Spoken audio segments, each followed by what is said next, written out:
Hello friends, welcome to global GK tricks. हमारे channel पर आपका स्वागत है।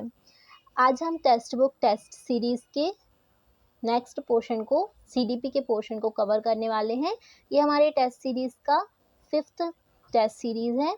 इसमें हम टेक्स्ट बुक की जो टेस्ट सीरीज़ है उसको कवर करते हैं, सीडीपी के टेस्ट को लगाने वाले हैं।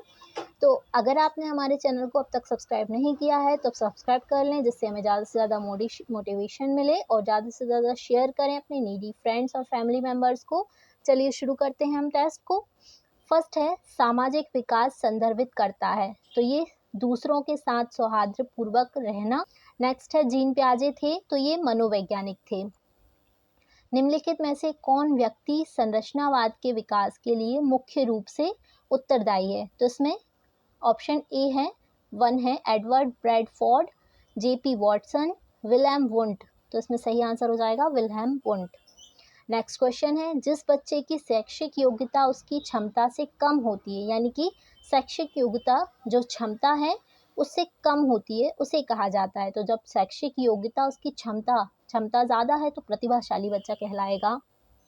नेक्स्ट क्वेश्चन है, विलोपन की अवधि के पश्चात किसी प्रतिक्रिया की अचानक उपस्थिति को के रूप में जाना जाता है। तो इसका सही आंसर हो जाएगा ऑप्शन नंबर 1 है, उद्दीपक सामान्यकरण। नेक्स्ट क्वेश्चन है, शिक्षार्थी की अभिवृत्ति, रुचि, उपलब्धि, अधिगम की शैली में अंतर। अभिवृत्ति यानी कि उसका व्यवहार, रुचि इंटरेस्ट, उसकी उपलब्धि, उसकी लर्निंग अधिगम जो शैली है, उसके अंतर किस प्रकार के अंतर को पॉइंट किया जाता है? तो ये व्यक्तिगत भिन्नताएं हैं। अधिगम अनुभव और प्रशिक्षण के माध्यम से व्यवहार का संशोधन है, यह किसने कहा है? तो इसका सही आंसर हो जाएगा ऑप्शन नंबर 2, स्किनर ने। नेक्स्ट क्वेश्चन है, निम्नलिखित में से कौन विभिन्न क्षमताओं और रुचि के छात्रों के लिए अधिक उपयोगी है? तो यहाँ पर सतत व्यापक मूल्यांकन हमने सबने पढ़ा है सीसीई के बारे में, ये क्षमताओं और रुचि के छात्रों के लिए अधिक उपयोगी है।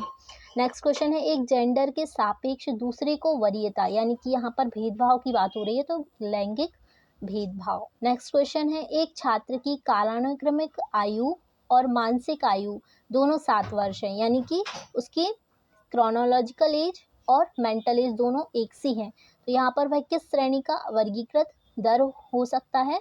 तो इसका सही आंसर हो जाएगा, हम सभी जानते हैं, mental as upon chronological age into 100, ये फॉर्मूला होता है।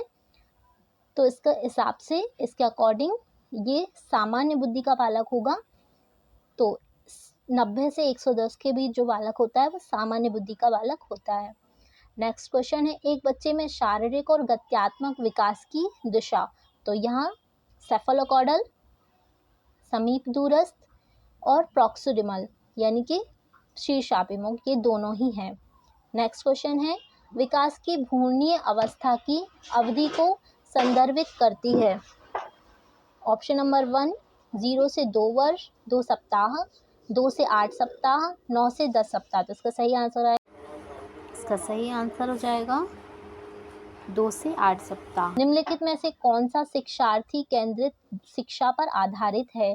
तो यहाँ पर शिक्षार्थी को केंद्र करके जो शिक्षा है उसमें आवश्यकताएं, उसकी रुचियां, उसकी क्षमताएं, ये सभी शामिल हैं।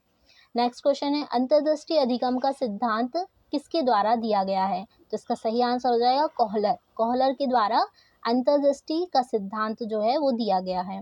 नेक्स्ट क्वेश्चन है, अच्छा स्वास्थ्य और तंदुरुस्ती आवश्यकता के पदानुक्रम के किस चरण का हिस्सा है? तो स्वास्थ्य और तंदुरुस्ती दोनों ही सुरक्षा की आवश्यकताएं हैं, ना तो सम्मान की, ना सामाजिक, ना स्वावास्तविकीकरण। तो इसका सही आंसर हो जाएगा ऑप्शन नंबर 3, सुरक्षा की आवश्यकताएं। यदि शिक्षक अपनी कक्षा में एक अपराधी यानी दोषी बच्चे के व्यवहार में सुधार करना चाहते हैं तो उसे निम्नलिखित में से कौन सा कार्य करना चाहिए? तो इसमें ऑप्शन नंबर 1 है, ऐसे छात्रों की जांच, निदान, पहचान करनी चाहिए, विश्वास होना चाहिए कि रोकथाम इलाज से ज़्यादा महत्वपूर्ण है। तो इसका सही आंसर यही हो जाएगा। बाकी सारे जो हैं छात्रों को कड़ी सज़ा देना, ये नेगेटिव हैं, तो नेगेटिव कभी भी हम ऑप्शन चूज़ नहीं करते हैं। नेक्स्ट क्वेश्चन है, व्यक्तिगत शारीरिक ज्ञान और संगीतज्ञ निम्नलिखित में से किससे संबंधित हैं? तो इसका सही आंसर हो जाएगा ऑप्शन नंबर 2, क्योंकि गार्डनर के बहुबुद्धि सिद्धांत में ही संगीतज्ञ, शारीरिक गतिक बुद्धि, व्यक्तिगत बुद्धि, ये सब आते हैं। नेक्स्ट क्वेश्चन है स्याही धब्बा परीक्षण का उपयोग निम्नलिखित में से किसके द्वारा किया गया।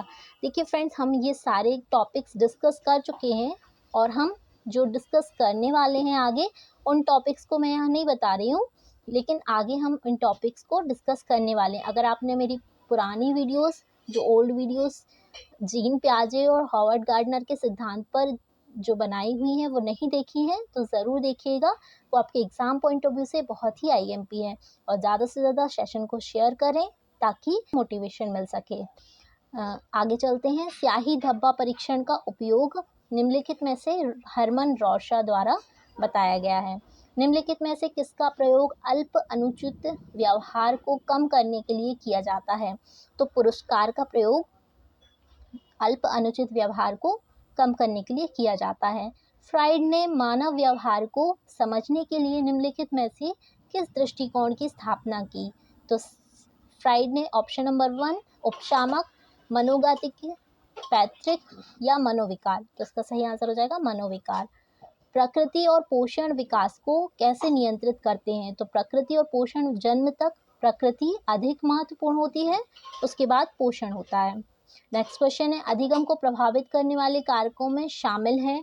तो अधिगम को प्रभावित करने वाले कारकों में व्यक्तिगत कारक, पर्यावरणीय कारक, शिक्षक संबंधित कारक, ये उपरोक्त सभी कारक शामिल हैं। नेक्स्ट क्वेश्चन है एक शिक्षक कक्षा शिक्षण के दौरान विद्यार्थियों से क्यों प्रश्न पूछता है।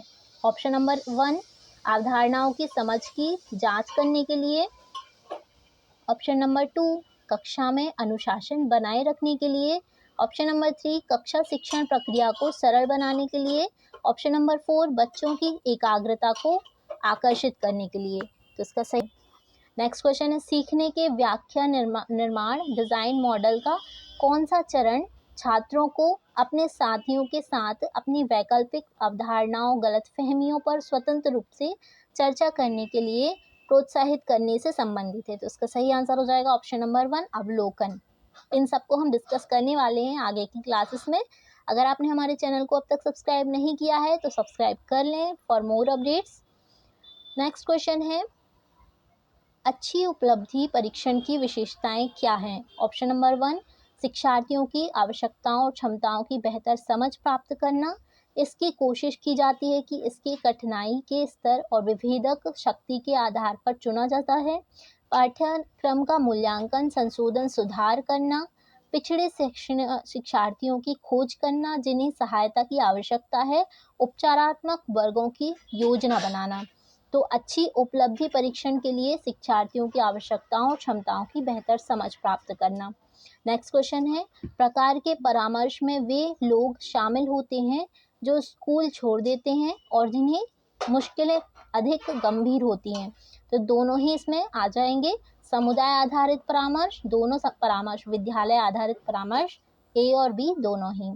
नेक्स्ट क्वेश्चन है हमारी कार्यकारी स्मृति प्रणाली अर्थ संवेदी वैज्ञानिक स्मृति, संवेदी रजिस्टर, अल्पकालिक स्मृति या दीर्घकालिक स्मृति। तो इसमें जो स्मृति कार्यकारी होती है वो अल्पकालिक होती है। शॉर्ट टर्म मेमोरी ही हमारी कार्यकारी मेमोरी होती है जिस पर हम काम करते रहते हैं, जो स्टोर होती रहती है, जो हम काम करते हैं।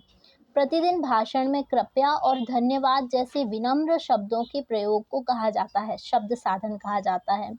नेक्स्ट क्वेश्चन और लास्ट क्वेश्चन है निम्नलिखित में से कौन सा समाजीकरण के संदर्भ में समाजीकरण के एजेंटों के तहत उल्लेख करने के लिए सबसे कम उपयुक्त है। तो यहाँ आंसर हो जाएगा ऑप्शन नंबर 3। तो यहीं पर हमारा वीडियो समाप्त होता है। Thanks for watching and please subscribe for more updates. Thank you.